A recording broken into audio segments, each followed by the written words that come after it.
Greetings, Corpse Clubbers, and welcome to another episode of Corpse Club Horror BFFs. I am one of your horror BFFs, Patrick Bromley, joined as always by my horror BFF, Heather Wixson. Hey, Heather.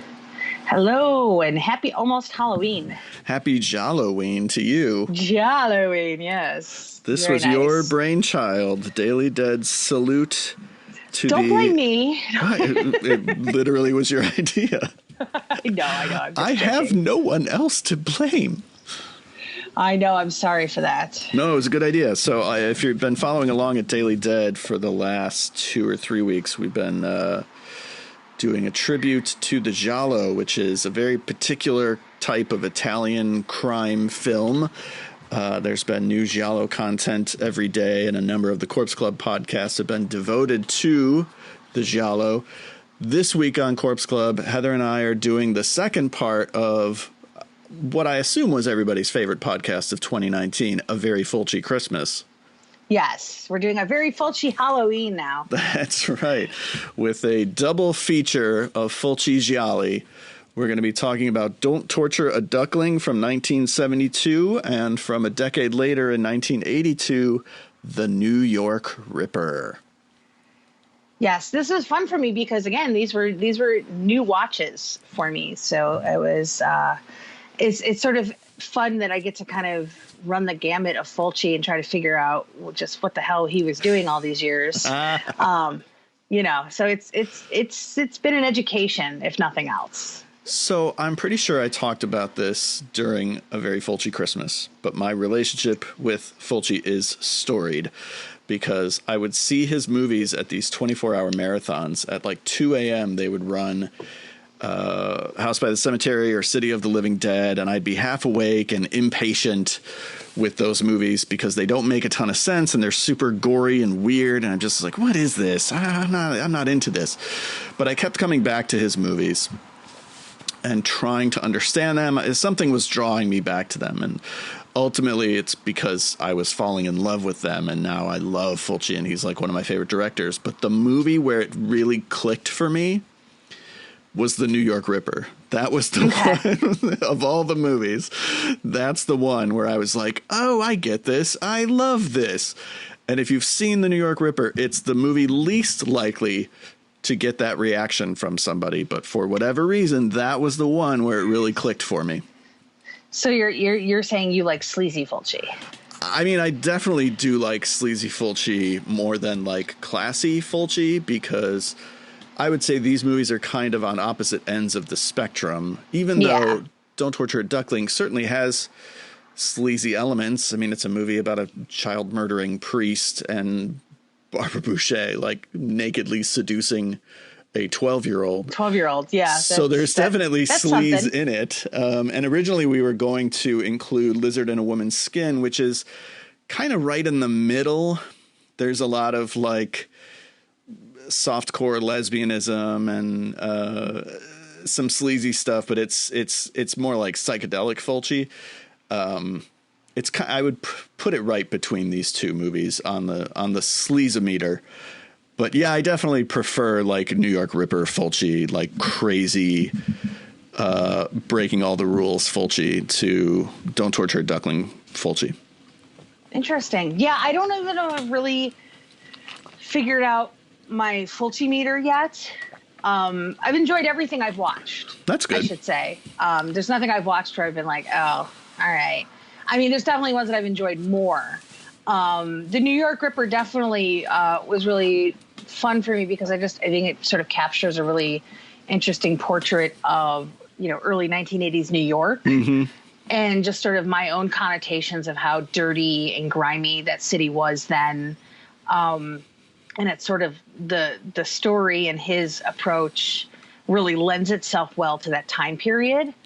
So I think I tended to appreciate that, but Don't Torture Duckling was really interesting for me because I didn't know really where it was going to go, in terms of the story, which again is sort of the blessing of watching a Fulci movie where you start at point A and you're in like a totally different alphabet by the time you're done. Suddenly you're speaking Greek and you're like, okay, cool.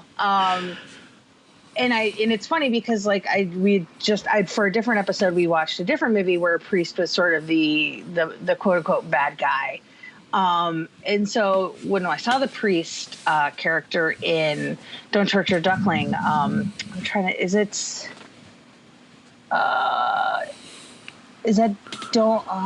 remember who was the priest character. I didn't write that in my notes. I actually took notes because I have to take notes on all my Italian movies to keep it all together. Oh, Don Alberto. Yeah. So he's like way too hot to be a priest. So immediately I was suspect of him. I was like, oh, he is just cute as a button. There's no way he should be a priest. And so I immediately had my eye on him. And I just felt like, you know, the other people were sort of too obvious to be the bad people in that movie. Although they have bad qualities to them.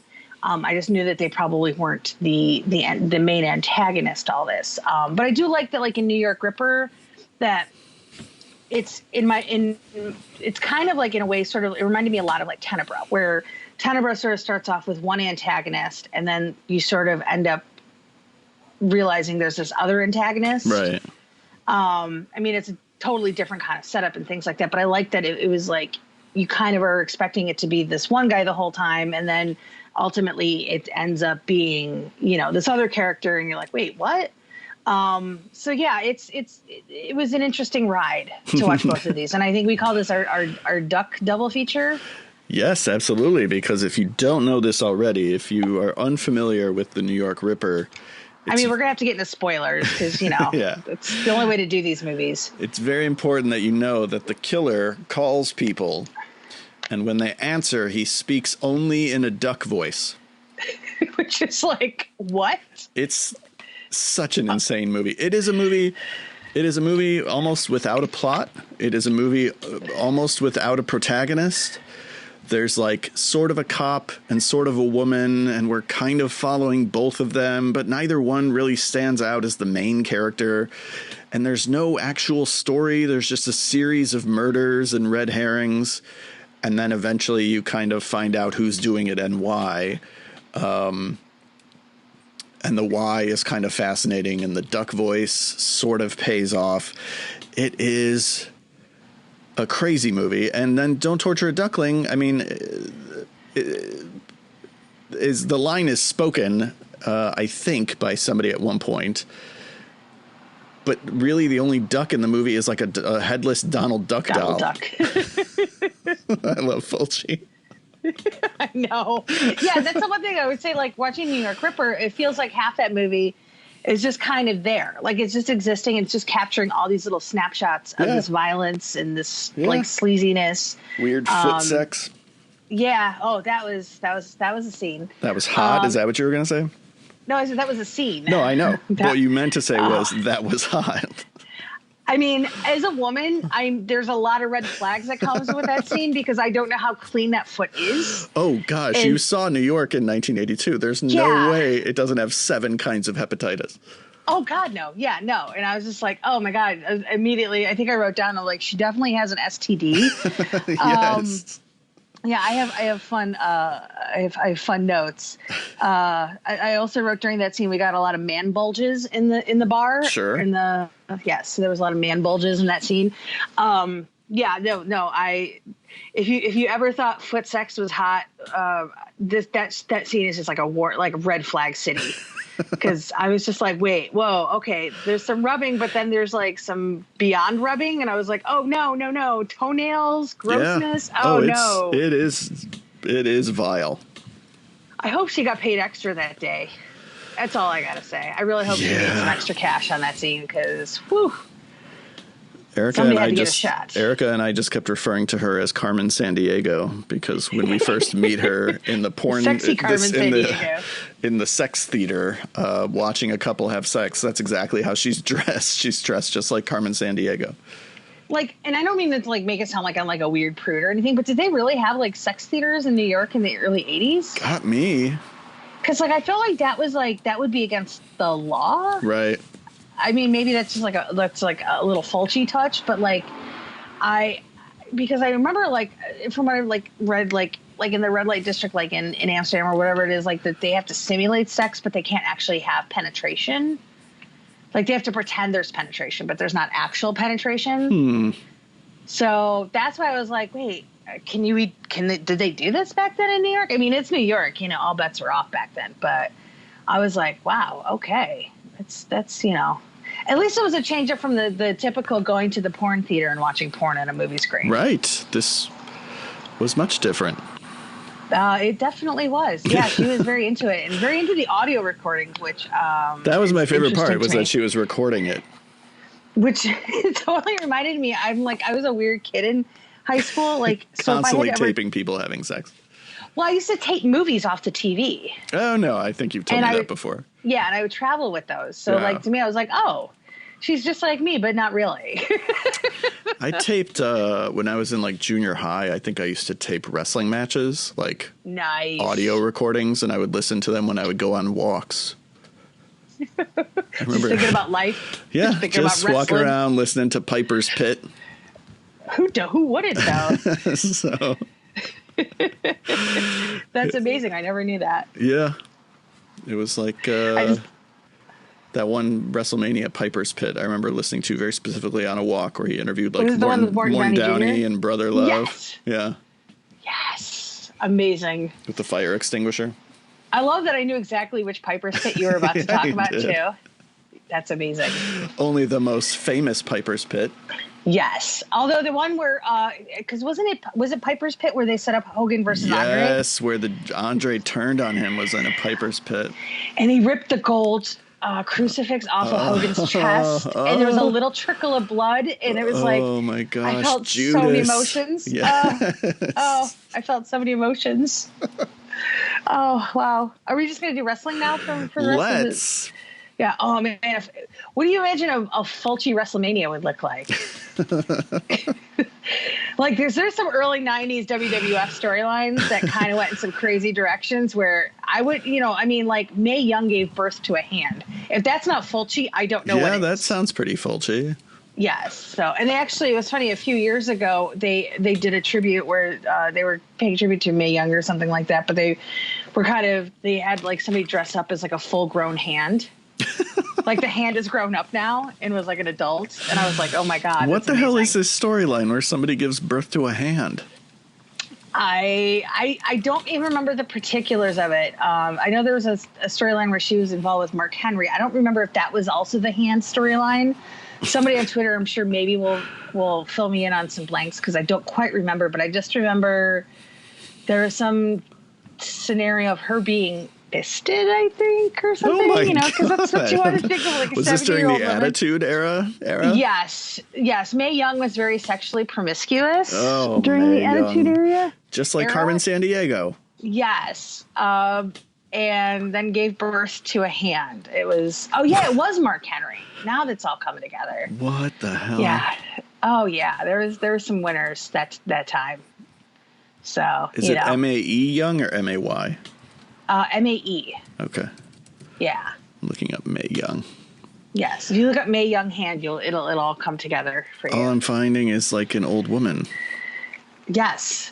Well, that was the thing. Like when her and Moolah, who was like a Mae Young gives person. birth to hand. It's the first hit on YouTube. Yes. What is anything? Right? Yeah, that was 2000. It was like right when I started watching it again. What is? Yes. It was a special time. Yeah. Yes. Wow. Oh, and there he is. He's all grown up in the picture here. Yeah. Yeah, she posed with him. It was before she passed away. Yes. Huh, all right. Yeah. Well, now I'm just thinking about Fulci wrestling matches. Yes. Well, that was it. They should have let him direct an episode of Raw or something. And he might have, for all we know. Maybe. Especially in 2000, because he was still around then, right? I think he died in the late 90s. Oh, he was 96. Okay. Yeah. So maybe not. He kind of missed the Attitude Era. He would have been proud, though, I think. Do you think somebody cutting a promo would have been like... I don't know that there wasn't somebody who didn't talk like a duck, to be really honest. That was their gimmick. Oh, there was some winners between WWF at that time and WCW. I can't guarantee that somebody didn't talk like a duck, to be really honest. I know RoboCop wrestled at one point. He did. And then there was the Shockmaster, which is one of the most famous like intros ever in WCW, where he was supposed to be this big guy. He's basically wearing a stormtrooper helmet with like glitter, and he was supposed to be this big bad guy. He was going to bust through a wall, and that was going to be his like introduction into WCW, and he fell over like on live TV. It is like one of the biggest like wrestling bungles. That's ever, the first YouTube hit. Also, the unforgettable debut of the Shockmaster. See, I know. AKA I know Fred really terrible Ottman. wrestling. Yes, you do. Yes. We have a Shockmaster action figure, actually. Hasbro released one for Comic-Con like a few years ago. We were like, oh, yes, we have to have him. Does it come complete with falling over action? He's actually, in the packaging, he's backwards. Like he's falling through the wall backwards of the packaging. Nice. So you just see the back of him. So it's perfect. So yeah, it was a special time to be a wrestling fan. That was right around like when I started watching again. So yeah. Well, yeah, you had to have been hooked with hand births and Shockmasters and shit. Oh yeah, it was good times. And it was funny because I used to watch a lot with my cousin, and we knew anytime that there's gonna be something really sexually like charged or like very improper to be on, like we knew that was like the moment like his dad would walk into the room. We just knew it always had like it literally like clockwork. He'd be upstairs on the complete opposite side of the house, and we'd be like, oh, we're doing a bra and panty match, of course, here he comes, and then some girl gets her bra ripped off and has to run out of the arena, holding her boobies. So yeah, we always knew like if it was going to be something improper, like his dad would walk in, like that was just how it worked. It's really not cool that they waited until I had stopped watching wrestling to start doing those matches. I know, you missed a lot. I feel as a child I would have benefited from a bra and panties match. You missed a lot of Vince McMahon being a man whore. Yeah. Yeah. So, and cheating on Linda McMahon. Linda McMahon was involved with all these things. Everybody's like, why are we not talking about Fulci? But yeah, there was a lot of very a lot of sexual improprieties going on in WWF at that time. So it was a great time to be a fan. I'll tell you what. It was. So Fulci. Speaking of sexual impropriety. Speaking of sexual impropriety, because both of these movies are about some weird sex stuff. I guess Don't Torture a Duckling isn't really about weird sex stuff, but Don't Torture... Unless you count the people who go into the cave to have the sex or in the little hut. Right. Where the boys are watching them. Right. But who among us hasn't watched weird people have sex? Yes, that's true. Right. Who hasn't? Let us cast the first stone. Let us whip the first chain or whatever happens to poor Gypsy Florinda Balkan in that movie. Oh, yeah. That whole sequence is very disturbing. So that's the thing. It's like, this is like classy Fulci, and then every once in a while he reminds you like, no, I'm still Fulci. And I watching that sequence again, because this is a Fulci movie that I don't return to that often, even though I would definitely put it in like the top half of his filmography, maybe even the top 10. I was struck not just by how shockingly brutal and violent it is, but the use of music over the soundtrack. I was like, oh, this seems like it was like a big influence on somebody like Quentin Tarantino, because it's using music that's sort of at odds with what's happening on the screen while you're watching this shocking violence take place. And, I hadn't seen a lot of filmmakers do that, certainly not as early as 1972. I think Fulci was way ahead of the curve on that one. Yeah, no, definitely. That scene in particular, you kind of get this knot in your stomach, and it's really relentless. Yeah. And I read about that scene, so I kind of knew that it was going to be uncomfortable. But it definitely reminded me a lot of like Reservoir Dogs with the ear scene. Mm-hmm. In some ways, it also reminded me of House of Thousand Corpses, when Otis is getting ready to shoot the Walt Goggins. Oh, yeah. And it just sits there and it waits and waits and waits. Yeah, the endless crane shot or whatever. Yeah, because it starts off with like this musical montage, or like this music's playing, and then it goes dead silent, and you're just there and you're just waiting. You're and you're just holding your breath. That your Blu-ray has frozen. Yeah. Because But I that's what still remember, happens like, to me every time I watch it. yeah. I'm like, I know this is long, but there's no way it's this long. This So long. surely my screen is Something's frozen. Right. Every time I'm like, there's no way it was this long. I've seen this movie many times, but I'm positive it was shorter than this. Something has to be wrong. Totally.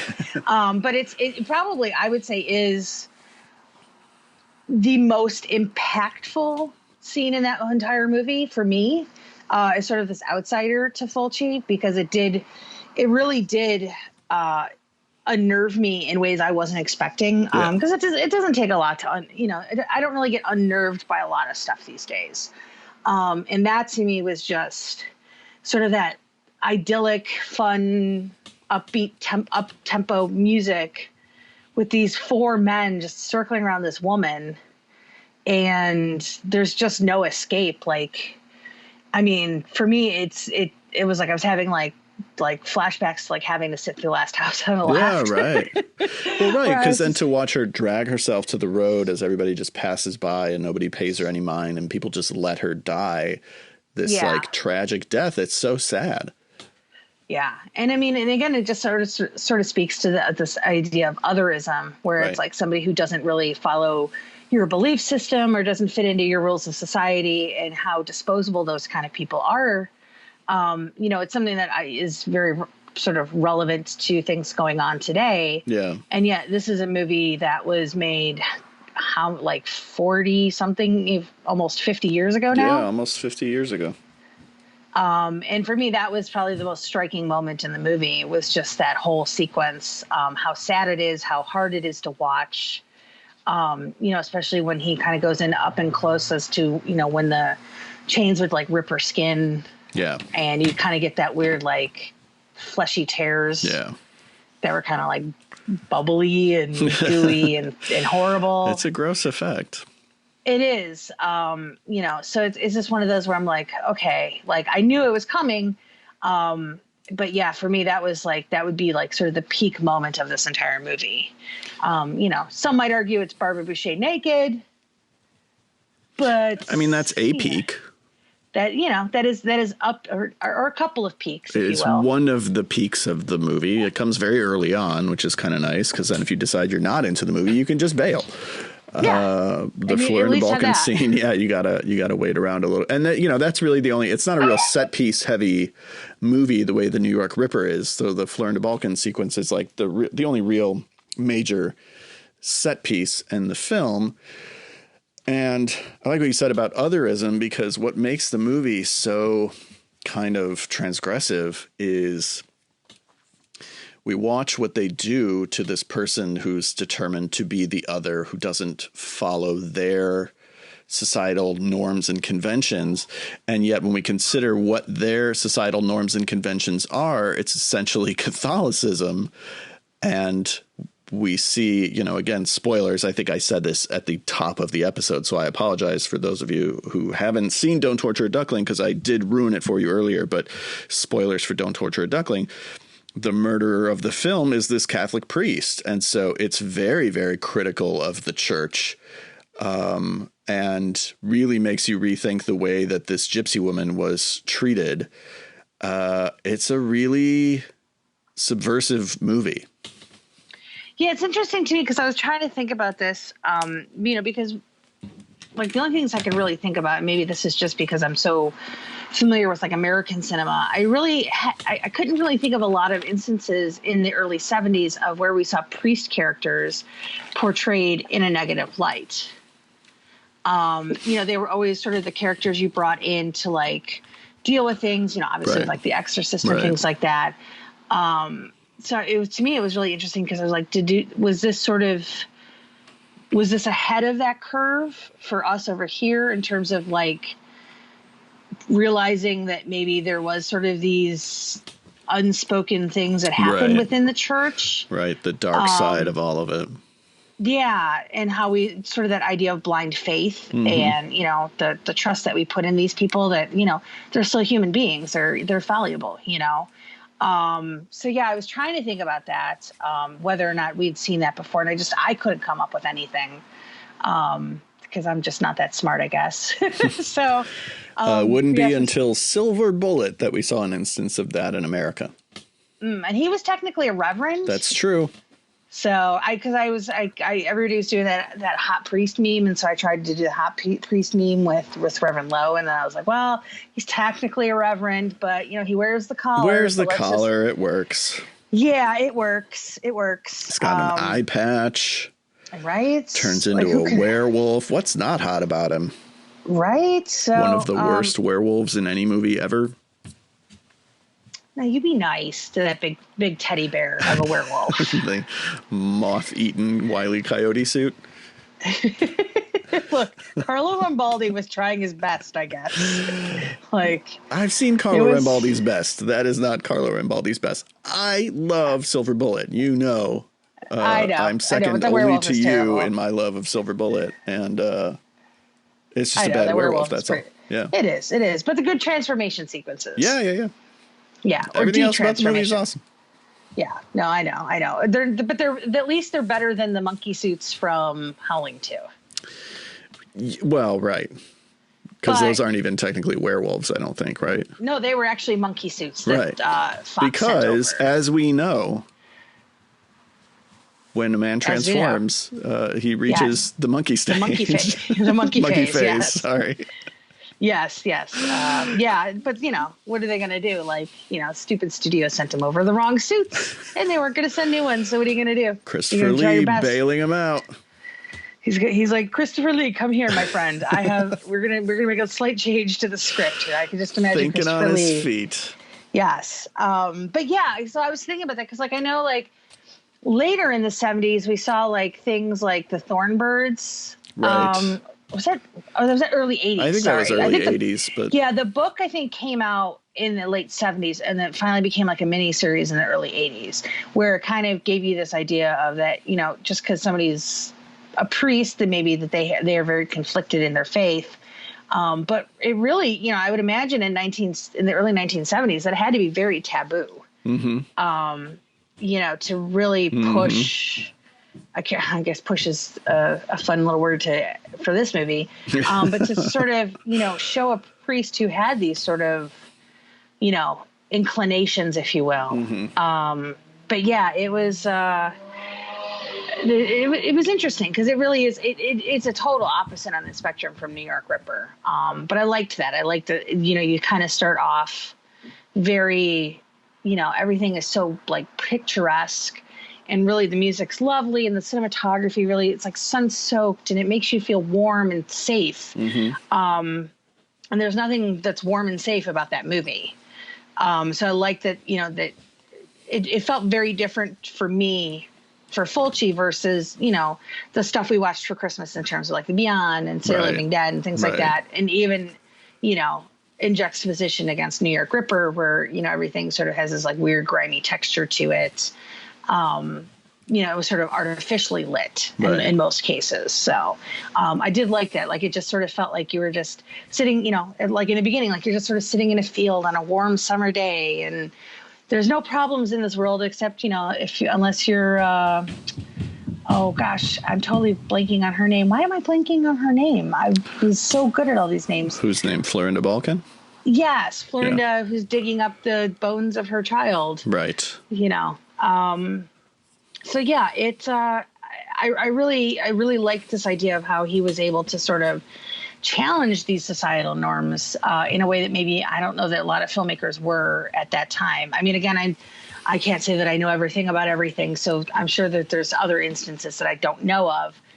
But for me, this really stood out as sort of this moment, not just for Gialli, the movement of Gialli films, but just in Italian cinema in general. I have to imagine this was kind of a big moment over there in terms of the cinema that was, being made at that point. Right. Well, and none of his Giallo films are traditional Giallo films in the way that some of the other movies that we've been talking about at Daily Dead have been, or some of the ones that Argento made. Argento made, I think, probably the best Giallo films, but they're very kind of textbook gialli, and Fulci's are different in that, you know, in Don't Torture a Duckling, it's a murder mystery. We have sort of the amateur investigators in Barbara Boucher and Thomas Millian, which, as just a fan of like Italian genre movies, I would watch those two solve mysteries across 12 movies. I'm so upset that we only got one movie where they kind of partner up, because Thomas Millian is in like a bunch of Umberto Lenzi movies, and I watched almost his entire filmography earlier this year, so I got to see a ton of Thomas Millian, and he's just outstanding. So watching him and Barbara Boucher team up is like such a joy in this movie. And you know, so they're kind of solving murders, but the murders are children though, and that's one way in which the movie departs. It doesn't have like murder set pieces the way a giallo typically would. New York Ripper is a more conventional giallo in a lot of ways, but it's almost closer to a slasher movie the way that it's structured. Yeah. And it's interesting too, because with Barbara Boucher, like I watched earlier this month, The Red Queen Kills Seven Times. Yes. And it's so interesting to me because she's so white toast in that movie a lot of the times, where she's, right. I mean, she's good in it, but she's very like, she's just very pure, and she's sort of like the least interesting character in that movie. Because there's a lot of sort of larger than life characters in that movie, and there's a lot of bad people in that movie, and she's good and she's wholesome, and she represents, you know, the innocence of this world and things like that. So to me, it was very interesting to sort of see her in this film now, and really kind of like leaning into like her sex appeal, which, like, you know, she's gorgeous in The Red Queen, but like, she's not, I wouldn't call her like the sex pot. Like, obviously, you know, you bring in Sybil Danning, that's what Sybil Danning was in that movie. And so for me, this is a really interesting sort of 1-2 punch for me of watching these different Barbara Boucher performances, because she is like sex in boots in this movie, because she was wearing like those like high like knee boots and stuff.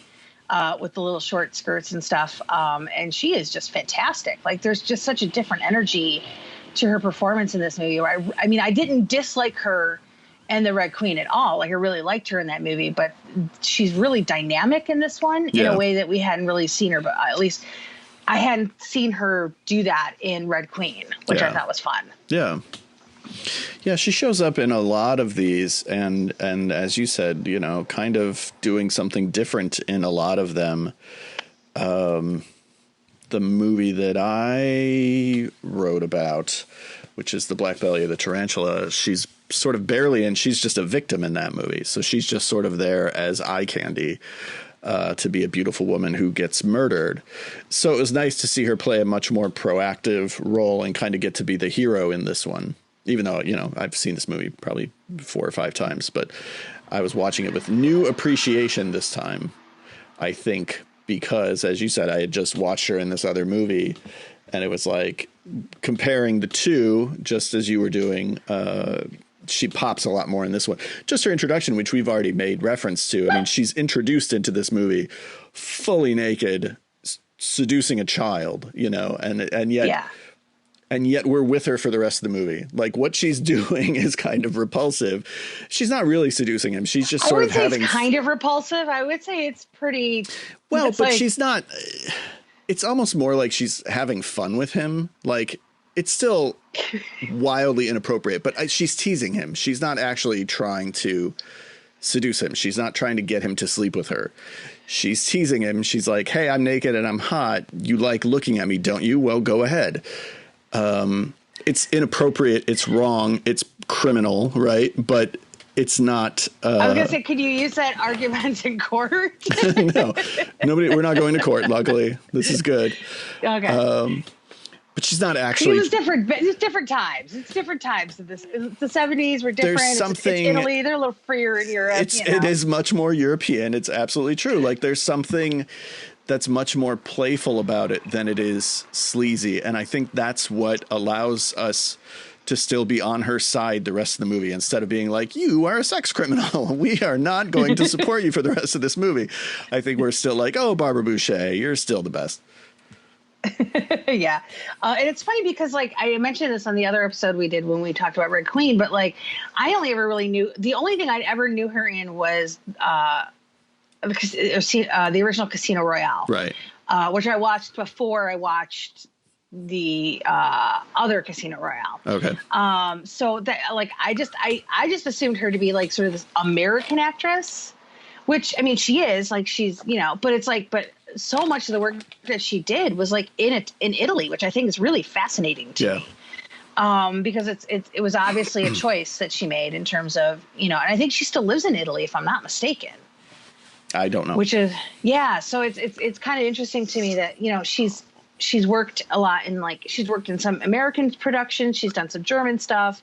But primarily she's known in Italian cinema, which I was trying to think about like other actresses that, you know, would maybe be somebody who people would know here in the States that have primarily worked in Italy. And I'm like, I don't really know of any. So I thought her career is very interesting to me and it makes me want to like dive in more. Just because I just think that there's something really intriguing about sort of making that choice. Mm-hmm. Because we sort of herald American Hollywood as like the pinnacle. So I think that that's interesting that she would choose to sort of buck the system a little bit, right, and go and stay in Italy. And I also like saying her name just because it sounds like Bobby Boucher. It does. And I do love The Waterboy. So it's almost as much fun to say as Huey Halloween. Yes, it is. I haven't watched TV Halloween yet, so why not? I know. I should be right on top of that. Did you hate it? No, it's weirdly entertaining. Okay, cool. I didn't That's hate what everybody it at says. all. Like they wanted to hate it, but like they couldn't. I admit I didn't want to hate it. I have not liked most of Adam Sandler's movies of late, but like I watched it at the end of a 24-hour marathon, and so I wanted it to not be terrible because I didn't want to end things on a bad note. And because then you have to watch another movie and exactly, then it's like a 26-hour marathon. Right, just so I can end it properly. But I was watching it with the kids, which always helps because you end up watching it half through their eyes. So when they would laugh at stuff, you're like, well, I like this movie more now because it's making them laugh and it's making them happy. No, I liked it. Okay. Yeah, I think I'm going to try to watch it like Halloween weekend, just because I just haven't had a chance to watch anything for fun. So I will tell you that my daughter Rosie says that The Babysitter's Guide to Monster Hunting is her favorite movie. Thank you. Thank you very much. So you were absolutely correct on that. I know how to pick them. And I think I only knew about that movie because you put it on my radar. I don't think I would have known about that at all. It's my gift lately where I'm like, I'll watch something and be like, I'll message somebody and be like, you're going to want to watch this movie. Yeah. Like, you're going to love this. So if nothing else, that is my legacy. Wonderful. I was glad Rosie liked it because I thought it was really cute and fun. And I was like, oh, I could see her really liking that. Did you find Freddie? I did not. Okay. It's really quick, but he's in there. He's in the adults. I saw like a still after the fact where somebody did like a screen cap or something. Yeah. But I did not see him in any of the party scenes. Yeah, it's real quick. Like I was like, oh, I think I saw Freddie. And then I was like, huh, they can do that? Like Netflix can show a Warner Brothers character? And then I saw him again and I was like, oh, there he is. And then he was gone forever. Oh, so no more Freddie. Yeah, no more Freddie. Maybe in the sequel. So yeah, no, I was, it's been weird because like there's a bunch of movies I'm just really wanting to catch up on this month, and Hubie Halloween was one of them. So I said I'm going to set aside some time and try not to work too much on Halloween so I can enjoy a few movies. Well, you've been a little busy, so I understand not catching it until now. Slightly. Yeah. So yeah. But no, I think for me, like one of the things I really wanted to do with Gialloween, it was just, I wanted to push myself outside of my comfort zone. Mm-hmm. Cause like I could just write about the same, we could all sit around and write about the same movies we write about every year for Halloween, and that would be fine. But like last year, like I wanted to push it where we wrote about all like classic horror. Yeah. And I was like, well, how do we push it this year? And I was like, Gialloween sounds fun. And, and I was like, and then at first I was like, I had a panic. I was like, oh my God, are we even going to have enough? And I was like, oh yeah, there's plenty. Oh my gosh. There's literal volumes written about Giallo films. I know where it was just like, cause I only know of like a handful, and admittedly my scope has always been very limited to just basically Argento. Yeah. But when you're good, you're good. So, Yeah, I still think of the ones that I've seen, and I mean, I haven't seen a ton, but I definitely went down a rabbit hole after watching that documentary Yellow Fever. I was like, I want to see every single one of these movies. And I do have those 2 books.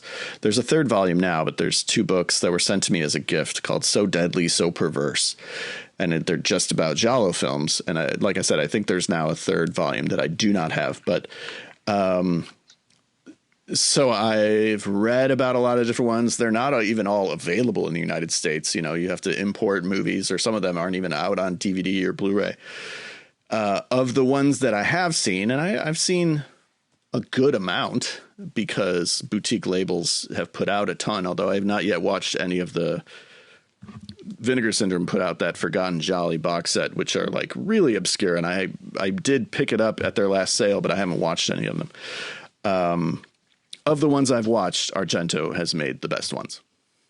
Yeah, I wanted to get that, but it's one of those where I'm like, I have to sort of be conscientious of those sorts of things. But I saw that box set and I was like, oh man, that sounds really cool. Yeah. So I don't know. We'll see. There's another Black Friday sale coming in November. So we'll see. We'll see how and another box set. I know. I'm like, we'll see if the money gods smile upon me. I just want to get Fade to Black. That's going to be like my one sort of splurge for November. So I bought Christmas hand soaps, and I'm going to allow myself to buy Fade to Black. That's my splurges for the holiday season. Fade to Black is not one of their 4K titles, right? That's Beastmaster. Yeah. Because those tend to be very expensive, and I don't want Fade to Black to be super expensive. No, I don't either. My wallet would appreciate it, but I did pick up a spooky shirt from them when they had their sale a few months ago. So. Oh, nice. So I did support them then. I was like, okay. And I think I also got Hell Comes to Frogtown. Well, you have to. Yeah, That's the star of Piper's Pit. I know, coming full circle back to Piper's Pit. But it was one of those where I was like, oh, okay, that's pretty cheap. And I was like, oh, I like the spooky shirt. So I was like, I'll go for it. Also, Hell Comes to Frogtown rules. It does. It's really fun. It was a blind purchase for me. Oh, for real? I'd only seen parts of it. And oh my gosh, I used to stay up like until 2 a.m. to watch it when they would show it on USA Up All Night because that was the only way to see it. Yeah, that was literally, I remember watching part of it on there, and I only saw like the last 30 minutes of it with commercials, so I only watched like the last 20 minutes of it. And I'd always wanted to see it, and I knew it was on Shudder for a while, but I just never kind of got around to it. And then when I saw the sale, I was like, you know what? It's time. It's time to go to Frogtown. It's time. Well worth the trip. Indeed. Speaking of trips, should we take a trip to New York in the 80s now? Do it, because I love, Erica always talks about this too. We both love movies set in New York around this time period. Like you were talking about, like you get to see just how gross and sleazy and dirty it was. And it's like, I would never actually want to live there during this time, but I love being able to experience it vicariously through the movies. Yeah, I always go back and forth about what I find more fascinating, LA in the 80s or New York in the 80s. New York LA, all the way. Way more chud. Yeah, that's true. But it's interesting to me to sort of see all these areas that are like all now like pristine and like tourist friendly that are just like downright disgusting in the 80s in LA. Where like you wouldn't be caught dead walking down the street, and like now it's like, okay, stop here and take your picture, and so to me that's like a weird sort of juxtaposition of like how they like cleaned everything up to really amp up tourism, and New York was just like, well, we'll sort of clean things up because we're just tired of dealing with all the rats, But I still love how New York just kind of throws their trash on the street to have it picked up because it's a really good odor when you're walking around always. Right. So I appreciate that they've at least, stayed with that, even now. But yeah, it's I just early 80s, like pretty much any major city. I always want to be in that. I think maybe just because like we were kids then. And so like, obviously our frame of reference would be our parents just being like, don't go there, stay out of there. Right. So it feels very forbidden, I think, maybe in a way. And that's what makes it so fascinating to me, at least. And this definitely feels like a very forbidden type movie. But I do love how it opens. with Bessie, the dog, bringing the hand back. Like, it's coming. You know that there's something sinister coming. Right. And you're just kind of waiting for it. And then Bessie, this very good dog, brings the hand back to this guy. And it just immediately sets a tone. You're like, oh, okay, all right. You're like, this is what we're doing. But yeah, I really, really like New York Ripper a lot. Oh, good. For as naughty and perverse as it gets at times. Lots of nipples being cut in this movie. Yeah, I could do without like the eyeball and nipple trauma, but I'm trying to figure out what I find, because I have a thing about eyeball trauma, and I also have a thing with Achilles heels, just in general. Okay. But after watching like sort of more international flavored films, nipple trauma is really becoming sort of another one of my things where I'm just like, oh God, like, ow. Yeah, I've seen more than I need to in my lifetime just this year because I watched that goddamn movie. What was the one I watched for our Crave? Oh, Chaos. Oh, yeah. That Last House on the Left remake has the single worst and most disturbing nipple trauma I've ever seen in a movie. So I'm good if I never see it again. Okay, well, that's good. I can skip that then. Yes. Yeah, oh, yes. Big time. I think we decided I wasn't going to watch it anyways. So, yeah, no, you never need to see that movie. Yeah, but it's interesting because it really, there is... if somebody watched New York Ripper and they sort of declared it misogynistic, I don't know that I would disagree with them. But no. in my mind, like, I feel like the way what Fulci really is doing here is that it is misogynistic in its intentions in a lot of ways. But I think there's also something, I don't feel like he set out to make a misogynistic movie. And I think we see a lot of that through the little girl. Is it Susie? Yes, it is. Okay, thank you. Susie. I couldn't read my handwriting here. But like this little girl who, her life is sort of circling the drain. And the killer, is basically killing because he feels like life has been unfair to her. And, this poor little girl laying there, with her arm amputated, her leg amputated, looking very, very sickly. And, to me, it just seems like somebody who just really was struggling with sort of this hand that they were dealt. And unfortunately was taking it on women, which, that's pretty much most horror in the 80s anyway. Yeah. And it's like, there's always a case where like, there's where horror can be empowering towards female characters or horror can be misogynistic, towards women. And it's like, I understand that the killer himself is very misogynistic because he's sort of punishing these sexually active women. But is the bike riding lady, is she really sexually active? Like, she's just basically riding her bike in short shorts. Sexually active. I guess. Like, if that's what it takes. Right. Like, so it's interesting because I think there's a lot of layers to this movie that I wasn't expecting. I was just, because I remember like because you actually sent this to me years ago, and because you came in the Fulci set. Oh, right. Yes. And you warned me like, well, I wouldn't start with that one. I was like, okay. So I actually was expecting it to be a lot worse than it was. Oh, wow. Okay. Yeah. Maybe I'm just soulless and dead inside, whatever. Possible. Who knows at this point. But I think it's really fascinating because I think there's a case to be made for both sides of it, because I feel like as much as he is punishing women, we have this character who is punishing women for being promiscuous, but there's also, Dr. Lodge. He's the husband of the woman who's in the Sexy Carmen Sandiego. Right.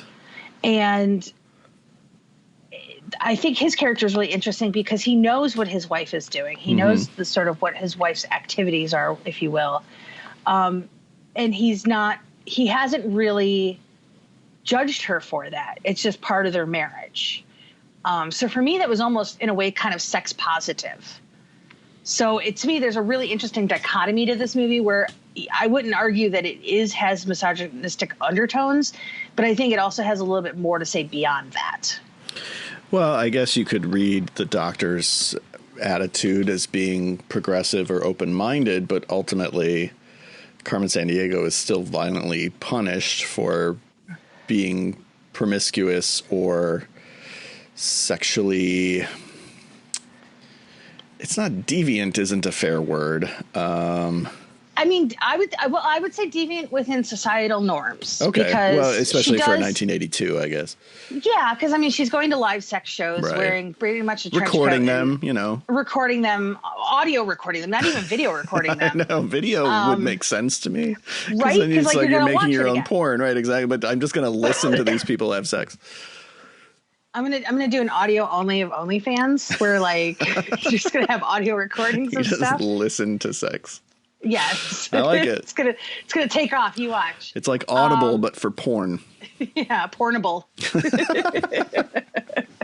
But it's interesting because like she goes to this thing. It's all men in there but her, and she sits right in the front row. She's not even trying to hide it. No. Which again is interesting to me. And we kind of see her get off, and then she leaves. And then she kind of gets mixed up in sort of this wrong, terrible situation with the guy missing the fingers, and has to kind of like get the hell out of there. And I also like that radio becomes sort of this narrator in some ways, because it also just kind of reminded me of my childhood, because that's where you would get like a lot of like the news and stuff. Like, yeah, there was the news at night, but like as a kid, right, I wasn't always up for the news at night, so you'd hear things on the radio a lot. But I like that they like reference him as the New York Ripper. That just really kind of set like a very retro tone for me. But yeah, I think she's, because to me, it's funny that her name is just Jane of all things. I'm Jane. I'm just it's such a plain name, plain Jane. Plain Jane. But she's anything but plain in this, and like.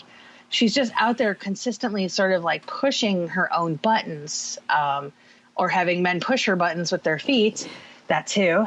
And to me, it's like, I know that ultimately she ends up, suffering a cruel fate, but in American cinema, like this character would never exist. Okay. You know what I mean? Sure. I don't see in 1980, like if you're thinking about 1982 US cinema, like there was only so far that they were willing to push like female characters and their sexuality. And I think, well, and the movie, honestly, the one movie that I can think of that does it takes the exact same direction, which is Looking for Mr. Goodbar. And it does the same thing to Diane Keaton that this movie does to Jane, basically, which is punishes her for her sexual transgressions.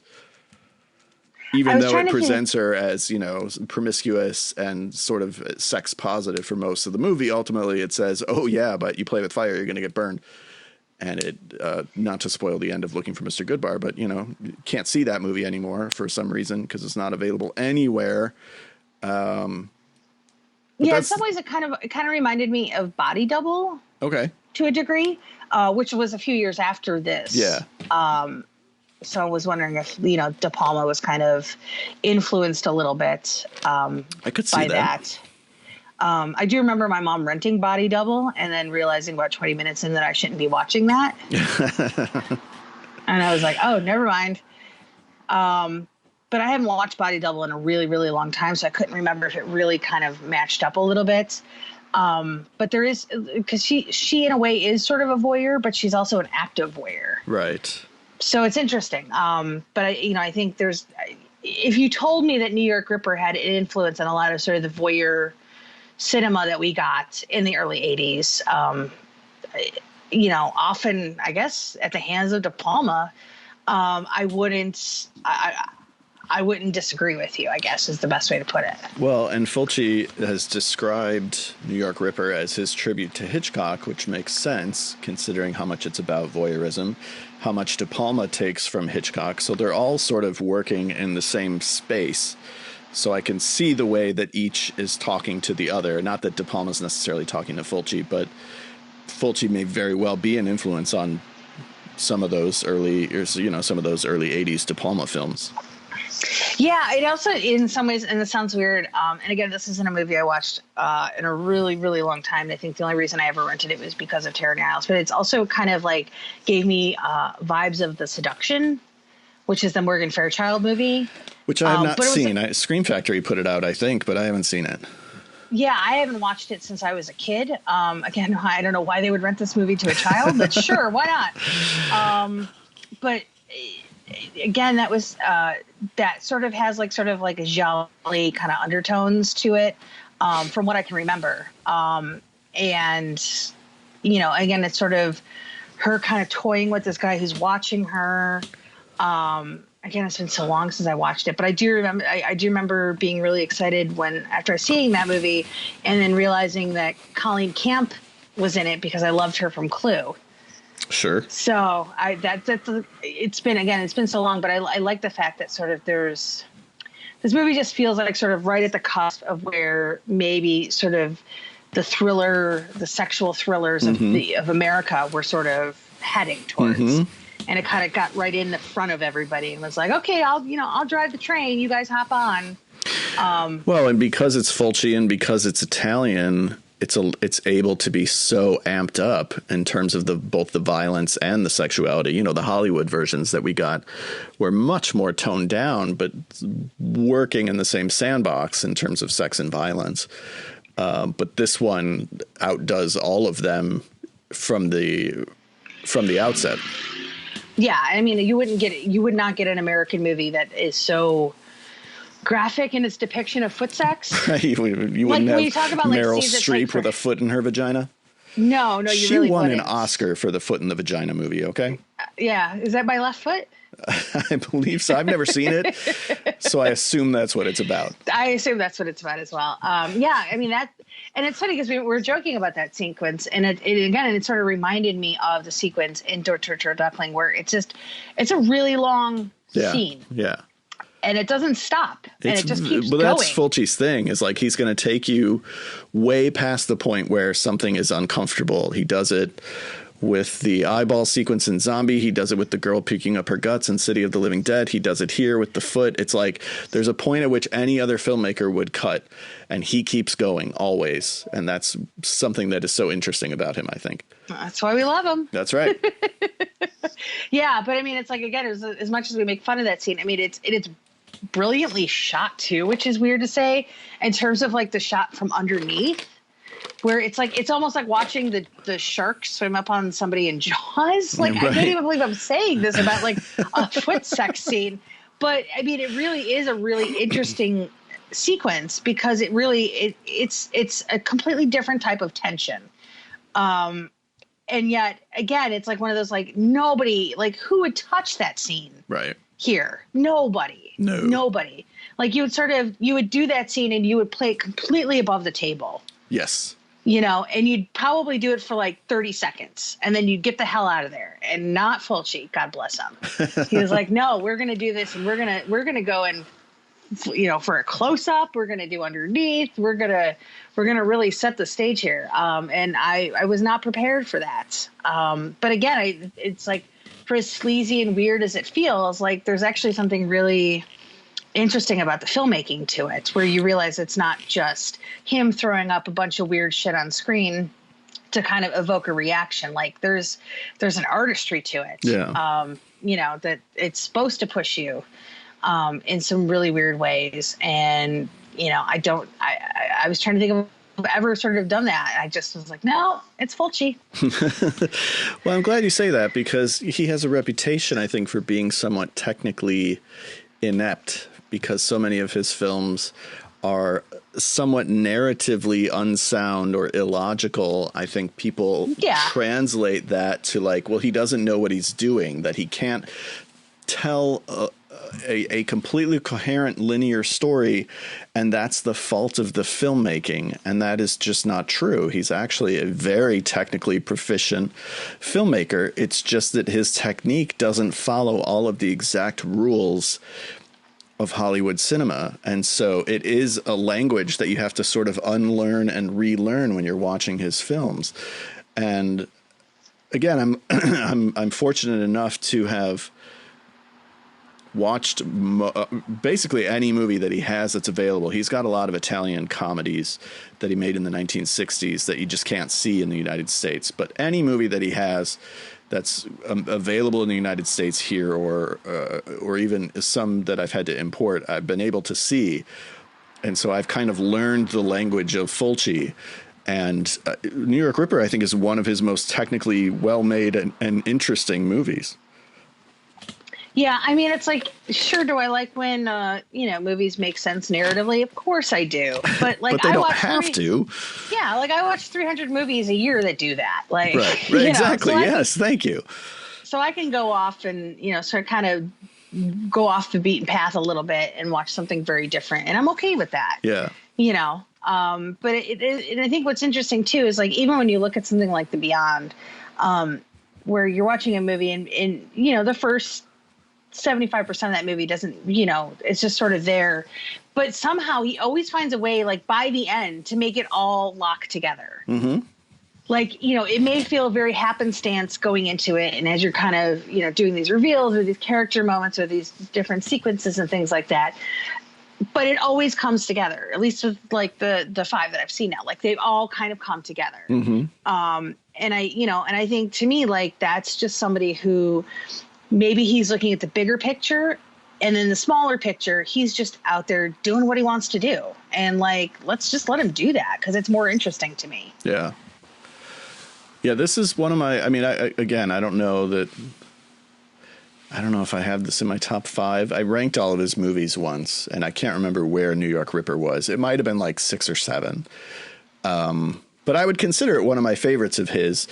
I tend to prefer his, like, straight horror films, like the more supernatural ones, the zombie ones, when I'm going to watch one of his movies, as opposed to his, like, pseudo giallo films. But of all of his pseudo giallo films, this one is my favorite. Yeah, it's very, I would say probably out of all the Fulci that we've watched, I would say probably this is my favorite so far, with The Beyond kind of coming in a very close second. Oh, wow. This is number 1, even above The Beyond. Yeah. I think I could see myself revisiting this one. Especially if I need to get my foot fetishes off or whatever. Sure. But no, there's something really intriguing about it. And I think it's a movie that, if you look at it on the surface, it definitely feels like a certain type of movie. But I think if you really looked at it and really kind of dug into the layers, I do think it's saying a lot more than a lot of people give it credit for. Anything else about either of these 2 movies that you want to say before we wrap it up? I'm looking. One of my notes was so many boobies in New York Ripper. That was another one. I do like. You have the line that written women. in the plus column, though, right? Of course. Okay. Good. And then I did make a note of the women should stay home where they belong line. I enjoyed that. Yeah. But again, it's like, everyone's like, oh, well, that's so misogynist. I think that was a joke. Like, I don't think that he really felt like that. I think that was just, like, to sort of encapsulate, a certain character's mindset. Like, anyway. I do like the Mrs. Weisberger at the beginning, who's putting on her makeup while she's sitting in the police station wearing hairnet and rollers. Like, somehow the makeup is going to make up for the fact that she's, like, got her hair all, like, ready to go to bed. Right. I appreciated that. I also wrote a note about never letting strangers tie you up during sex. That's a big no-no. Definitely do not do that. No, that's like 3rd or 4th dates. And if you're going to, make sure they have all their fingers. Yes, that too. You have to check your date for all their fingers. Yes. Yes. You should probably check for all their toes too, since apparently that's what you're into. I guess. I do also like that on the marquee of the movie, when Faye, is that her name? Yeah.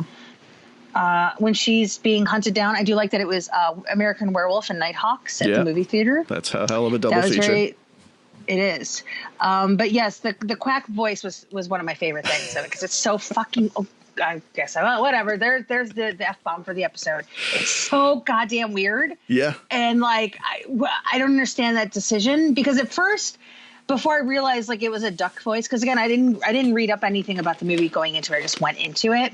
It almost reminded me of, like, a Charlie Brown voice, like when the adults would talk in Charlie Brown. Sure, yeah. because it's loud and it's weird and has Right. like a weird staccato to it and stuff like that. And then when I realized that it was emphatically a duck voice, I was like, what? Okay. All right, Fulci, whatever. Let's play your game. But yeah, so that was just really interesting too. I was like, a duck voice. It's a very interesting choice. And like Psycho, Fulci really makes you wait until basically the last scene of the movie to understand who the killer was, why the killer's doing it. The duck voice is never fully explained, you know. But so there's another Hitchcock comparison, because you really are kind of left scratching your head for much of the movie. It's like, well, I'm watching all these things, but they're not necessarily adding up to a better understanding of the mystery, except at one point a major suspect is eliminated via suicide. But like, for the most part, you're just stranded for the entire movie. And then finally in the last couple minutes, like you said, it all comes together, and it kind of reminds me of Psycho in that way.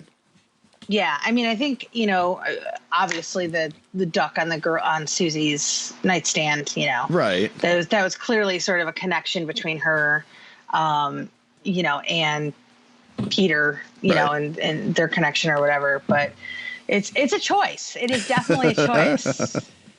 It is definitely a choice. I wonder if Disney was like, do you have to use a duck's voice? Like, are you sure? Do you suppose that's why Disney didn't put this out? Probably. I mean, but you know, they're going to be doing these Disney after like these grown-up Disney movies, so maybe we'll see it on the a remake, a Disney remake of the New York Ripper. I would watch it. Zac Efron and Vanessa Hudgens in the New York Ripper. I mean, well, he did play Ted Bundy. That's true. So, you know, he's been amping up. I wasn't crazy about that movie, but he was good in it. Yeah, I wasn't super crazy about the direction of the movie, but I thought him and Lily Collins are both really good in it. Yeah. So, you know, good for them. Yep. All right. And there you go. I guess that's going to do it for this episode of A Very Fulci Halloween and this episode of Horror BFFs. On behalf of my Horror BFF, thank you guys very much for listening. Happy Halloween to you. Thanks for being with us this entire Gialloween. And until next time, stay scary.